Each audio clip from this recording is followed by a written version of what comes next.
About the author. Gary Furr is in the business of helping business owners make more money. He helps business owners and executives dramatically improve their individual and organizational effectiveness so that they can take their businesses to the next level and increase their bottom line revenue. Gary's approach has grown out of 40-plus years of C-level business experience, an MBA in organizational development, and hundreds of interactions with business owners, observing their struggles to achieve the level of success that they envisioned when they started their business. In June of 2012, returning from an 8-day business trip to Russia, it took Gary 29 hours to fly home. That is when he decided it was time to do something else, because life is short, and working crazy hours is not the answer to a life well lived. Gary concluded that true wealth is not money, but free time to do the things you love and be with the people you love. As CEO of Gary Furr Consulting, he is helping business owners create that same freedom for themselves. Listen as Gary reads his book, It's Not Hard, It's Business. Chapter 6. Map Your Course. I was doing some volunteer work for a nonprofit, and I learned that 3 years earlier, they had had a consultant come in and develop a strategy and a vision for the future of their organization. Unfortunately, the vision had not been accomplished, so their organization went back to the drawing board with a new consultant. They developed a grand strategic plan for the future, and everyone was excited, until the consultant left. At that point, everyone wondered how they would achieve this grand strategic plan. Vision and strategy are useless without a map or plan of action to get you where you want to go. Strategies need to be executed, or they will not serve the organization. It is not uncommon for organizations to fail to enact their visions, but more common in my experience is that the business owners and CEOs are so busy being busy running day-to-day operations that they do not have time to stop and analyze their current state and determine the desired future. If they do, they do not take the time to chart a detailed course between those 2 points. Check your coordinates. A map is there to guide you from where you are to where you want to go. Furthermore, a map helps you to see the most efficient route to take.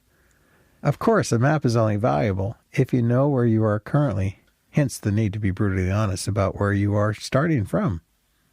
The business environment is constantly changing, and you will need to refer to your map and make slight adjustments along the way. If you develop a map but then do not refer to it often, it is not going to help you achieve the results you want in the most efficient way possible. As I previously mentioned, I used to fly an airplane to save time going between locations. I could set the airport coordinates or airport identifier for where I wanted to go with the GPS, but if I did not continually check my location and refer to the map, I could easily get off course due to crosswinds or other factors. I had to continually check the environment and location and make adjustments. It is the same with your map of your business and where you want to go. You have to continually make sure you are on course and make the appropriate adjustments to stay there. The business environment is changing constantly like a crosswind, and you need to continually make course corrections to create a successful future. I once heard motivational speaker Brendan Burchard ask this question: when is the best time to have a map if you're going hiking in the woods? The answer: before you enter the woods. If you do not have a map and there are no trail markers, it is not difficult to get lost in the woods. Sometimes navigating business can be like finding your way in a forest. Why make it harder on yourself than it needs to be? Your map will be the guidepost on your journey toward your desired future. I have climbed Mount St. Helens 5 times. On my first climb, I was told that hikers had to be very careful when descending the mountain due to how the ground sloped off to the east. People tended to follow the natural contour of the land without realizing it and would eventually get off course and get lost. The U.S. Forest Service eventually solved this problem by installing large wood poles embedded in a pile of rocks to mark the path to prevent hikers from getting lost. They essentially created a visual map to follow to keep people on track. Mark your own path. You can mark your own path towards your future. I recommend using 90-day increments. What are you going to do in the next 90 days that will move you closer to your one-year vision? Goal setting marks your path. and meeting those goals provides ongoing propulsion to power you towards your desired future. Write your 90-day goals down and read them every day. Setting goals is a common practice of high achievers.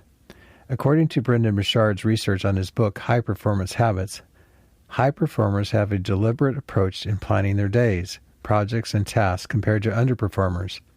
He adds that the fundamentals of becoming more productive are setting goals and maintaining energy and focus. No goals, no focus. Productivity starts with goals. One of the greatest benefits of 90-day goals is that they prevent you from getting off course. Whenever you have a difficult decision to make, ask yourself just one question. Does this take us closer to our one-year vision of the future or further away? With the 90-day goals marking your trail, the decision should then be easy. By repeating your clear 90-day goals daily, you will empower yourself and your organization to pursue those goals rather than getting ensnared in the day-to-day clutter or non-essential activities. You will also be building your belief in what is possible. Your beliefs affect your actions, which has a direct effect on your results. Your success cannot be left to chance or good fortune. You have to do the hard work. Part of that hard work is going through this envisioning and goal-setting process. In doing so, you are laying the foundation for your success. I love this statement from Brendan Burchard, who said, when you knock on the door of opportunity, don't be surprised to see hard work standing there when you open the door. No one said that business would be easy, but it does not have to be so complicated. Chunk it down into manageable pieces. You see, your beliefs affect your actions, which will affect your results. Success steps. Number 1. Spend some time thinking about the 90-day goals that will help you get to your one-year vision of the future.